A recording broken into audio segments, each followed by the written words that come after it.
Welcome to Popternative, where we dive into topical discussions from the worlds of pop culture, social media, and sports.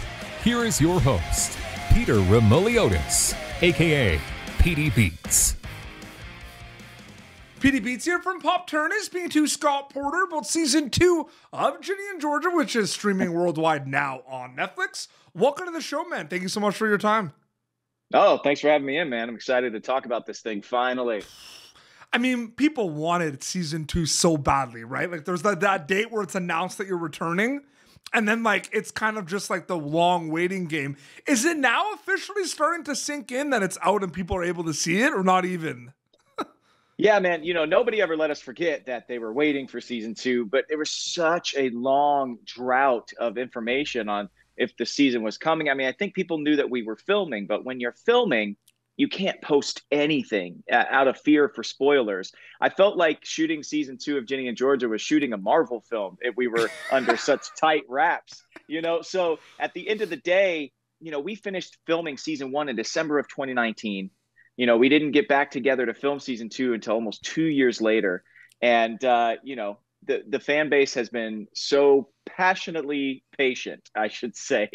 So, but yeah, just to be able to talk about it now is just awesome, because we did some really special and cool stuff, I think, in season 2. And I hope the fan base feels that way as well. Adding to that a little bit, Scott, I feel like this might depend on each project or everything, but specifically with Ginny Georgia, what is your mindset storyline wise with season 2? Are you focused on your character and, Georgia's kind of relationship? What's next? Are you focused just in general about what's going to happen with all the cliffhangers and stuff? Like, what is that mindset for season 2? Well, I am the mayor, so I have to be worried about everyone in Ellsbury. No, but how I approach it is just trying to find the honesty of Georgia and Paul's relationship. Okay. At the end of season 1, he says the words to her as he proposes to her in the most unorthodox of ways. Together we can be unstoppable. And he's talking specifically about Zion and more specifically about her past. He understands that she carries all this baggage along with her. And he's telling her everybody has that crap. Yep. Let's leave that in the past. Together, you and I can forge a new future. So let's stop living looking back. Let's live looking forward. So this season for Paul, very much I approached it as looking forward. And he was driving forward all year long. He was out of his comfort zone in the Miller household. He was dealing with uncovering secret after secret after secret from Georgia. But his love for her is very pure. Yep. And he's trying to, in a way, and he says to her, I don't save you, you save yourself. But I am here for you. And I think that's such a cool thing for Paul. So that's really what it was just trying to forge a new future for Paul until the very end. And now what happens? It's interesting because I find what you just said also has to do with my favorite thing also about this show is the growth and arc in between, like in an episode, right? Like, how they say, wow, like he really grew this season, right? Or wow, like there's characters that grow in like a 20-minute kind of sequence in an episode. You know what I mean? Like it's very quick growth. And like going back to like shows like that you were on, like Friday Night Lights, I feel like that was something too, where a lot of those characters like grew within like an episode. Like some of those episodes felt like a movie and everything. Same with Ginny Georgia. Are you getting used to that? Because I feel like that's a new kind of thing now in TV and film, where like the arcs and the growth are like pretty quick and like the audience is right there getting stimulated. You know what I mean by that a little bit? Yeah, the interesting corollary between Friday Night Lights and Ginny Georgia is that you have a split cast. And what I mean by that is you have the youth movement of the cast, which I was in on Friday Night Lights, playing Jason Street, a character who was in his teens and had everything stripped from him. Now I'm on the other side of it, shoes on the other foot. I'm like the Coach Taylor role where I'm the mayor of the town. So you see the growth in the adult characters simmer for a lot longer. You see the change in those characters and see them go back to old habits very often because, I don't want to use a very tired phrase, but you can't teach an old dog new tricks. And with the older cast, they're more set in their ways and their growth is slower. So I challenge everybody to go back and watch the season, but and see like the slow growth of the adult characters. However, we have to remember that as brilliant as these young actors are, they are playing characters that are even younger than they Yes, are, right? absolutely. And the immaturity of youth is that you can change on a dime. You will turn and form a new opinion, discover something new, learn something new, and apply it immediately. And it's so cool working on a show like this because I don't get to work with all the young actors that we have on the show all that often. Yes. I'm pretty insulated in the Miller household, but to watch it as a fan, I'm seeing these young characters just grow, like you said, at exponential rates. And I'm seeing these young actors just destroy it all. They're so fantastic. All the performances across the board by the youth on our show it's just all incredible. And it's not like a big spoiler because it's out now, but like, like the basement scenes when there's like, because there's a band now, right? And they're like playing it with their friends, and like you look at that and there are people on social media that are going to be like, that reminds me of my friend group growing up in high school. Like, I think that's the thing. It really feels like that. Like, I look at that sequence, right? Give the applause to the band guys. Like that stuff. Like, I remember being in a band having that kind of happen to me. You know what I mean? Right. Yeah. Because, well, you're limited in what you are able to go do, where you're able to go. So you create in the spaces that you are allowed to be in. Yep. Right. So that's why it seems like so much happens in that basement. It's, as far as me just watching and remembering my youth, so much happens in those basement scenes. And it's just because you try to create your own space in the places you are allowed to go. Right. Yeah. So it's cool. It reminds me of my youth. And I just applaud our whole writers room for being able to really write unique stories for every character on the show. Yes. And their growth is so apparent at different rates throughout this season. It's really impressive to me. And I find it really interesting as well about the fact that, like I said, you said Friday Night Lights. I have to tell you too, I'm a big horror movie fan, so I don't know if you know where I'm going to go with this. I watched Prom Night like so many times growing up, man. I just want to let you know. And I am still mortified about what happens to your character in that. But I know. Here's the thing, man. Here's the thing about Prom Night. And it was an awesome experience. And it was a much like, like Ginny and Georgia for the young cast here, or Friday Night Lights when I was on that show. It was a bunch of young actors, some of who, are just super, super talented. It was a great group of friends. And we stayed friends for a long, long time. Yeah. But everybody like that gets into the acting business, I don't know, has certain goals, right? I wanted to play a soldier. I wanted to play a superhero. I wanted to play an athlete. And I wanted to be in a horror film. And I got to be in a horror film.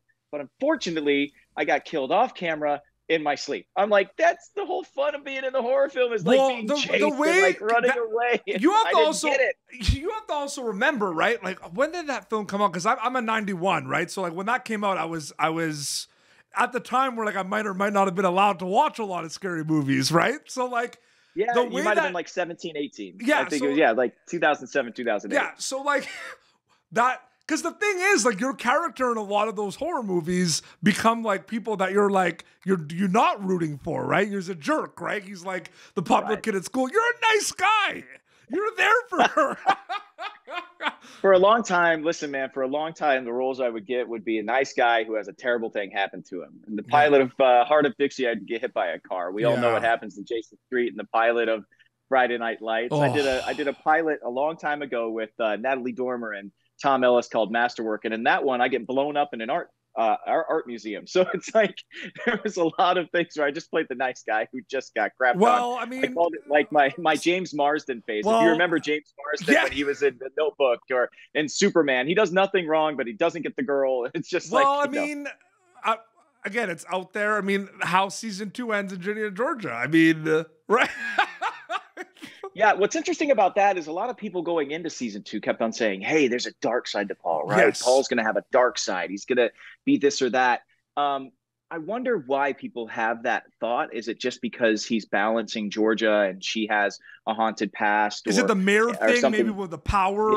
Yeah. But we see his power come into play, with Gil later in the season. We see him very comfortable in that seat of power. When he needs to apply pressure, he will. And he will invoke his family's name quite often. But he is somebody who comes from privilege that has fought against it for a while. And 100%. You see him throughout the season go, look, I don't take money from my parents. You know, I want to do these things on my own. He's constantly butting heads with his father about how he wants his political career to go. So I think maybe what they saw that was darkness in him was just the fact that he's fighting against his station in life a little bit. And maybe that's what people saw. But at the end of season 2, man, his whole world turns upside down. And I'm going to be really interested to see how he reacts. I mean, is he going to keep on trying to defend this relationship he is so invested in? Yeah. And how does he do it? How does he survive politically? It's really interesting, though, that you mentioned that, Scott, because I do feel like there's this blurry kind of speculation with Paul, where, like you said about the dark side, like that's really well said and everything. I feel like there's a lot of characters like that in a lot of TV shows where it's like you think it's kind of almost like, not what's the catch, but it's like, okay, like what's going on here? You know what I mean? He has all these kind of things happening.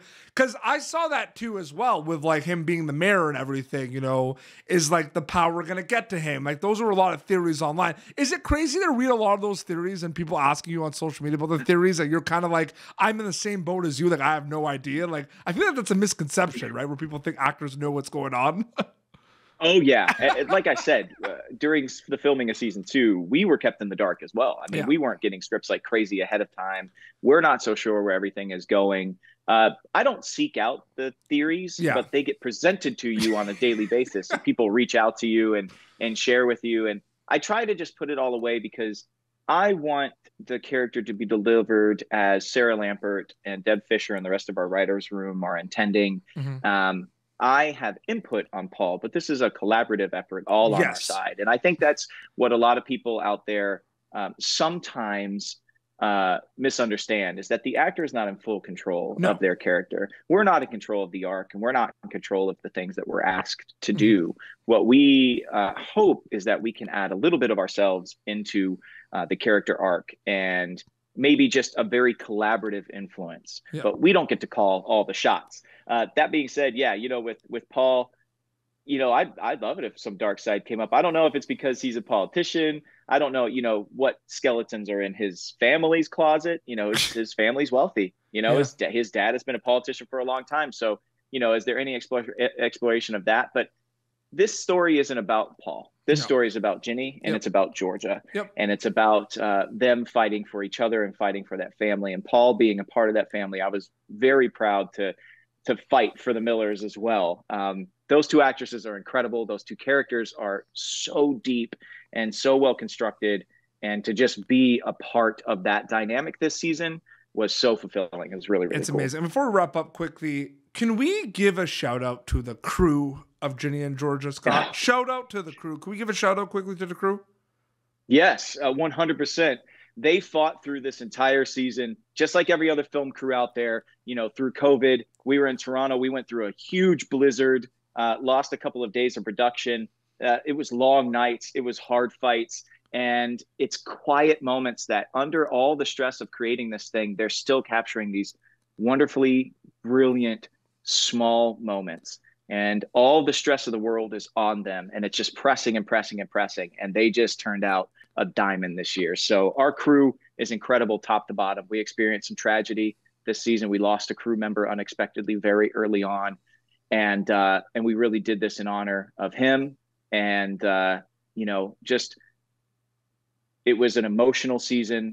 And the crew never once flinched.